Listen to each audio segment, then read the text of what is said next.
Hello hi everyone and good morning to all. मेरा नाम है अभिनीत सिंह एंड स्वागत करता हूं सभी का अड्डा 24/7 में गाइस। तो एसएससी जेई है ना, एक सरकारी नौकरी और आप सभी का एक बिग ड्रीम एमईएस हो, चाहे आपका सीपीडब्ल्यूडी हो, चाहे कोई सा भी डिपार्टमेंट हो। तो आज हम बात करेंगे कि यहाँ पे जो एसएससी जेई है, अभी तक आपने प्रिपरेशन क्यों स्टार्ट नहीं की और क्या क्या रीजंस ऑफ फेलियर हो सकते हैं। यहाँ पे बहुत सारे जो आस्पेक्ट है आपको देखने को मिलेंगे, क्या क्या यहाँ पे आपके जो डिफरेंट वे हो सकते हैं यहाँ पे का एग्जाम को क्रैक करने के ना। तो बने रहिए वीडियो में, सीधे वीडियो को स्टार्ट करते हैं।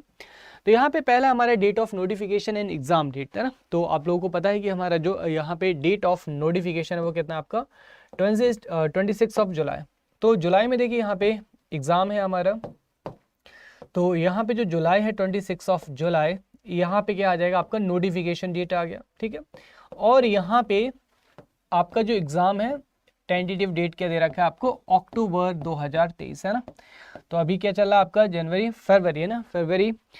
तो फरवरी मार्च अप्रैल मई जून जुलाई अगस्त सितंबर अक्टूबर। तो यहाँ पे 8 महीने ले लीजिएगा, आपका 1-2 महीने इधर रख दीजिएगा। अब देखो यहाँ पे एक कहावत आपने सुनी होगी अपने बुजुर्गों के, है ना, बुजुर्गों से, कि हथेली पे आम नहीं जमते। क्या होता है आपका कि हथेली पे कभी आम का पेड़ तो जम नहीं सकता है। तो अब फिर बाद में जब 2 महीने रह जाते हो, फिर उसके बाद में इतना पैनिक हो जाते हो, आप लोग रोने लगते हो कि सर अब क्या करें, अब क्या करें। 8 महीने है ना, वैसे मोर देन सफिशिएंट होते हैं। कितने आपके 8 महीने किसी भी एग्जाम के लिए, खास करके एसएससी जेईई के लिए मैं यहाँ पे सफिशिएंट मानता हूँ। सिलेबस देखा जाए तो सिविल, इलेक्ट्रिकल, मैकेनिकल तीनों के लिए बहुत ही वास्ट सिलेबस है आपका, है ना। तो यहाँ पे आपको देखिए अभी से सारी चीजें क्लियर है। पिछली बार तो आपका मतलब सब हवा हवाई हो गया था। 26 तारीख को यहाँ पे नोटिफिकेशन आना है और अक्टूबर जो है आपका, अक्टूबर में क्या होना है, एग्जाम होना है, ठीक है। बात करते हैं एग्जाम पैटर्न और सिलेबस की। तो ये भी आपको बहुत अच्छे से पता है, जिन लोगों को नहीं पता है। तो एग्जाम पैटर्न की अगर बात करें तो यहाँ पे देखिए पेपर 1 होगा, दैट इज योर प्रीलिम्स, ठीक है। और प्रीलिम्स के बाद में यहाँ पे आपको पता है जो आपका पेपर 2 होगा, दैट इज द मेंस। तो यहाँ पे प्रीलिम्स आप लोगों के लिए काफी हर्डल होता है। पता है ना आपको प्रीलिम्स कितना हर्डल होता है, ठीक है। क्योंकि यहाँ पे जो सिलेबस है, सिलेबस के 2 पार्ट होते हैं ना, दैट इज टेक और दूसरा कौन सा होता है हमारा, नॉन टेक होता है पेपर 1 के लिए। तो अब यहाँ पे जो टेक है 100 क्वेश्चंस यहाँ से आने हैं और 100 क्वेश्चंस जो है यहाँ से आने नॉन टेक। नॉन टेक सबके लिए कॉमन है। तो क्या क्या आ जाएगा यहाँ पे, जीके प्लस जीएस और यहाँ पे दूसरा क्या आ गया हमारे पास में, रीजनिंग, ठीक है। और यहाँ से टोटल जो क्वेश्चन है वो कितने आएंगे, 200 क्वेश्चन। लेकिन 200 क्वेश्चंस के लिए आपको टाइम कितना रहता है आपका, 120 मिनट रहते हैं। किसके लिए, 200 क्वेश्चंस के लिए।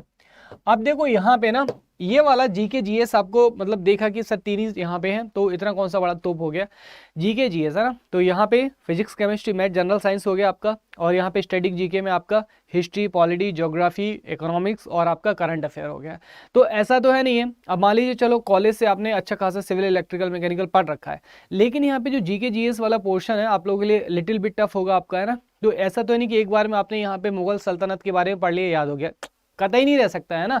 वहां पे बाबर कब आया, बाबर के बाद में कौन आया आपका, शाहजहां आया, शाहजहां के बाद में कौन आया, है ना, क्या नाम, औरंगजेब आया। तो ये सारी चीजें फैक्चुअल चीजें है ना। इन सारी चीजों के लिए क्या कहिए, चाहे आपको अगेन एंड अगेन रिवाइज करना पड़ेगा। तो जीएस एक नॉन टेक ऐसा पोर्शन है जहां को आपको धीरे धीरे जो आपका इंक्रीज, मतलब जो आपका लीनियरली है ना, लीनियरली स्टेप में आपको आगे बढ़ाना होगा। अगर आपने क्या किया यहाँ पे, बीइंग टेक्निकल पर्सन, यहाँ पे आपने 4 घंटे पढ़ा, 4 घंटे आपने नॉन टेक पढ़ा, गिनती यहाँ पे लिख के ले लीजिएगा गाइस, आपका तुरंत सैचुरेशन आ जाएगा, आप कर ही नहीं सकते। तो यहाँ पे देखिए आपको पता है नहीं कि अक्टूबर में एग्जाम होना, सिलेबस आपको पता है, वही सिलेबस हर साल रहना है। तो यहाँ पे आप जो जीके जीएस है यहाँ से स्टार्ट कर दीजिएगा, है ना। लाइक आपको हिस्ट्री पसंद है, हिस्ट्री से यहाँ पे स्टार्ट कीजिएगा आप। पॉलिटी अगर आपको पसंद है, पॉलिटी से पसंद आपका फेवरेट सब्जेक्ट है ना, क्योंकि करंट अफेयर में आजकल चीज़ हमें देखने को मिलती रहती है, राष्ट्रपति, है ना, प्रधानमंत्री, पार्लियामेंट्री और आपका गवर्नर। तो जो ये सारी चीज़ें इनको स्टार्ट कीजिए ना। वेट किस बात का है ना, मुहूर्त तो निकालना नहीं जाएगा आपको, या फिर चावल भिजवाए जाएंगे ना आपको, ऐसा तो कुछ नहीं होने वाला है ना। तो गाइस स्टार्ट कीजिएगा, this is the right time. थोड़ा थोड़ा स्टार्ट करेंगे और यहाँ पे स्टेप बाय स्टेप आगे बढ़ेंगे ना, तो आपका सैचुरेशन कभी नहीं आएगा, ठीक है। ल्यूसेंट उठाइएगा, वहां से पॉलिटी, हिस्ट्री, ज्योग्राफी जो आपको पसंद आता है ना वो पढ़ना स्टार्ट कीजिएगा, ठीक है। तो यहाँ पे इस तरीके से नॉन टेक और टेक का आपका क्या हो जाएगा, बैलेंस भी हो जाएगा आपको, और कोई एक सब्जेक्ट उठा लीजिएगा। तो इस तरीके से आप क्या करेंगे, अपनी शुरुआत जो है कर दीजिएगा। अदरवाइज गाइज यहाँ पे लास्ट में इस बार की अगर फीडबैक की बात करूं तो 80% स्टूडेंट का यही फीडबैक था कि सर हमने टाइम से प्रिपरेशन स्टार्ट नहीं की और नॉन टेक की वजह से आज हमारा सिलेक्शन नहीं हो पाया। चलो उसके बाद यहाँ करते हैं फ्रॉम बिगिनिंग। अगर आप मान लीजिए आप कॉलेज हैं, इसी साल पास आउट हुए, तो आपको किस तरीके से स्टार्ट करना चाहिए। तो सिविल, इलेक्ट्रिकल, मैकेनिकल जो भी आपकी ब्रांच है, क्योंकि मैं इलेक्ट्रिकल पढ़ाता हूँ तो इलेक्ट्रिकल के लिए बात करेंगे। तो यहाँ पे देखिए टेक्निकल में आपको कहाँ से स्टार्ट करना है, टेक्निकल में आपको नेटवर्क से स्टार्ट करना है, ठीक है। नेटवर्क जो है आपका क्या होगा, स्टार्टिंग पॉइंट होगा। मशीन पहले नहीं पढ़ेंगे ना, स्टार्टिंग पॉइंट होगा। तो अब देखिए यहाँ पे नेटवर्क से स्टार्ट क्यों कर, वैसे तो आप किसी से भी स्टार्ट पॉइंट कर सकते हैं ना, नो इश्यू, क्योंकि बेसिक केसीएल केवीएल आपका जो है सबको आता ही है। तो यहाँ पे जो आपका फेवरेट सब्जेक्ट है उससे स्टार्ट कर सकते हैं, बट आई सजेस्ट कि आप नेटवर्क से स्टार्ट कीजिएगा ना। नेटवर्क से स्टार्ट करेंगे यहाँ पे, और यहाँ पे जो है आप कॉन्सेप्ट बनाएंगे आप, ठीक है। और यहाँ पे देखिए नॉन टेक की अगर बात करूँ तो नॉन टेक में आप यहाँ पे रीजनिंग को आप देंगे यहाँ पे दिन का 1 घंटा रीजनिंग में दीजिएगा, और यहाँ पे जीके या फिर जीएस है ना। तो यहाँ पे 30 से 40 मिनट आप यहाँ पे इसको इनिशियल लेवल पे बता रहा हूँ ना, इतना देना स्टार्ट कीजिएगा। और ये बता रहा हूँ कि धीरे धीरे आपको कंटिन्यू करना है और इंक्रीज करते जाना और कंटिन्यू रोटेशन में रहना है। तो यहाँ से आप क्या करेंगे, बिगिनिंग करेंगे। तो यहाँ पे क्या होगा, जैसे नेटवर्क है, आपको बेसिक चीजें पढ़ने को मिलेंगी। तो आपका यहाँ पे पावर सिस्टम, मशीन है ना, मेजरमेंट, सबका क्या बन जाएगा, एक आपका बेस बन जाएगा। तो यहाँ नेटवर्क से आप क्या करेंगे, स्टार्ट करेंगे, और नॉन टेक में यहाँ से स्टार्ट करेंगे। बात करें यहाँ पे बिल्डिंग ऑफ कॉन्सेप्ट को, तो कॉन्सेप्ट कैसे बनाना है, तो देखिए यहाँ पे इसके लिए 2 चीजें कर सकते हैं हम ना। स्टैंडर्ड बुक्स, अगर आप सेल्फ प्रिपरेशन कर रहे हैं तो यहाँ पे जो स्टैंडर्ड बुक्स है, स्टैंडर्ड बुक से आप स्टार्ट कीजिएगा। तो सिविल, मैकेनिकल, इलेक्ट्रिकल जो भी आपकी यहाँ पे ब्रांच है उससे स्टार्ट कीजिएगा, स्टैंडर्ड बुक्स है ना। तो सबसे पहले आपको यहाँ पे क्या करना है, कॉन्सेप्ट लर्न करना है, ठीक है। सबसे पहले आपको यहाँ पे पहला चीज क्या होगा, कॉन्सेप्ट लर्न करना है ना। कॉन्सेप्ट के बाद में आपको देखो यहाँ पे क्या जाना है, आपको कॉन्सेप्ट सीखने के बाद में मैं आपको यहाँ पे सजेस्ट करूंगा कि बुक के क्वेश्चन लगाने की बजाय आप प्रीवियस ईयर क्वेश्चन लगाएंगे। एसएससी जेई के लिए बात कर रहा हूँ, पर्टिकुलर एग्जाम के लिए प्रीवियस ईयर क्वेश्चन पे जाएंगे आप, पीवाईक्यू लगाएंगे यहाँ पे। जैसे जो भी कॉन्सेप्ट आपने पढ़े, जैसे नेटवर्क है ना, नेटवर्क का बेसिक कर लिया आपने। सिविल में जैसे आपने जो भी है ना, मैकेनिकल में सोम, सिविल में आपने जैसे सर्वेइंग है, किसी का भी बेसिक कर लिया, उस बेसिक के क्या करेंगे आप यहाँ पे पीवाईक्यू लगाएंगे, ठीक है। तो यहाँ पे पीवाईक्यू का क्या करेंगे आप यहाँ पे प्रैक्टिस करेंगे, ठीक है। अब देखिए आपका तीसरा पॉइंट होता है कि एग्जाम के टाइम पे आपको सारी चीजें माइंड में होनी चाहिए, सारे सब्जेक्ट है ना, सारे कॉन्सेप्ट। तो इसके लिए आप क्या करेंगे, उसके बाद एक बार उसको रिवीजन करेंगे। और रिवीजन में यहाँ पे फोकस किस पे करेंगे, जो भी आपके वीक टॉपिक है ना, जो भी आपके वीक टॉपिक है ना, वीक टॉपिक के ऊपर क्या करेंगे आप, ज्यादा से ज्यादा यहाँ पे जोर देंगे। जो चीज अच्छी है उसको तो और अच्छा, मतलब क्या ही करोगे ना, अगेन अगेन पढ़ के टाइम का वेस्ट है। तो जो वीक टॉपिक है ना, उस पर अंडरलाइन करते जाओ मार्कर से कि सर ये मेरा वीक पॉइंट है, इसको मुझे दोबारा से रिवाइज करना है। तो उस पर क्या करना है, आपको रिवीजन करना है। तो ये जो साइकिल है वो आपका हमेशा चलता रहना चाहिए। इस तरीके से आप क्या करेंगे, कॉन्सेप्ट ऑफ बिल्डिंग बनाएंगे। अब देखिए यहाँ पे या तो आप क्या कर सकते हैं, सेल्फ तैयारी कर सकते हैं, तो वेल एंड गुड करते रहेगा। बट यहाँ पे देखिए आपको लगता है कि सर हमें यहाँ पे एक प्रॉपर गाइडेंस की जरूरत है, एक प्रॉपर यहाँ पे इसकी जरूरत है, प्रॉपर स्ट्रेटजी की जरूरत है। तो देखिए यहाँ पे 6 फरवरी से एसएससी जेईई इलेक्ट्रिकल का नया बैच स्टार्ट हो रहा है, सिमिलरली सिविल एंड मैकेनिकल का भी।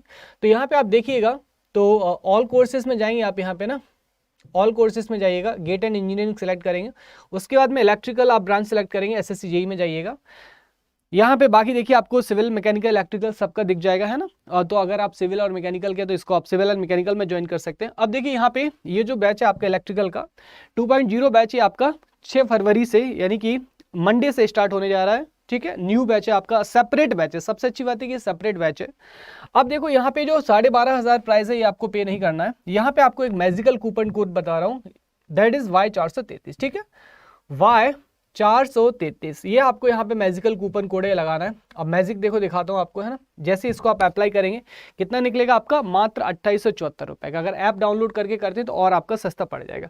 अब देखो एक चीज का ध्यान रखना, अगर आप मेरी गाइडेंस में तैयारी करना चाहते हैं ना, चाहते कि सिविल आपका जो आपका मशीन है, पावर सिस्टम है, किस तरीके से लर्न करना है, यहाँ पे टेक नॉन टेक है ना, व्हाटएवर, किसी भी तरीके की आपको हेल्प और किसी भी तरीके की गाइडेंस चाहिए, तो एज यू नो कि मुझे इलेक्ट्रिकल पढ़ाना है, तो यहाँ पे जो कोड यूज करेंगे आप सिर्फ यही कोड यूज करेंगे, चाहे आपके पास में कोई भी फोन कॉल आए, कुछ भी आए, तो आपको गाइडेंस के लिए यही कोड यूज करना है, that is Y433। Maximum discount के साथ साथ में आप यहाँ पे मेरी गाइडेंस में प्रिपरेशन कर पाएंगे, ठीक है। तो यहाँ पे देखिए आपका कुछ बच्चे पूछते हैं सर टैक होगा, काहे को टैक होगा भैया, टैक और नॉन टैक है ना, दोनों ही आपके जो पेपर है यहाँ पे कॉम्प्रिहेंशन लेवल पे करवाए जाएंगे। और अगर आप थोड़े से 400-500 रुपए एक्स्ट्रा खर्च कर सकते हैं तो मेरी एडवाइस है महापैक को ज्वाइन कर लीजिएगा। महापैक को ज्वाइन करने से क्या होगा कि एसएससी जेईई के साथ साथ में टेस्ट सीरीज, रिकॉर्डेड वीडियो, सारा कुछ मतलब जो आपको मिल जाएगा, और भविष्य में आने वाले जो आरआरबी के कोर्स हैं वो भी यहाँ पे इसमें इंक्लूड हो जाएंगे। तो बार बार पैसा खर्च करने की जरूरत नहीं है अगर आप 400-500 रुपए एक्स्ट्रा देने से। अगर आपकी मर्जी है तो आप ये बैच ज्वाइन कर लीजिएगा ना। यहाँ पे याद रहे 6 फैब से आपका ये जो न्यू बैच है आपका ये स्टार्ट होने जा रहा है, ठीक है। चलो गाइस, आप सब लोगों का बहुत बहुत धन्यवाद यहाँ पे सेशन को देखने के लिए, लाइक और शेयर करने के लिए। तहे दिल से बहुत बहुत शुक्रिया। Thank you so much everyone.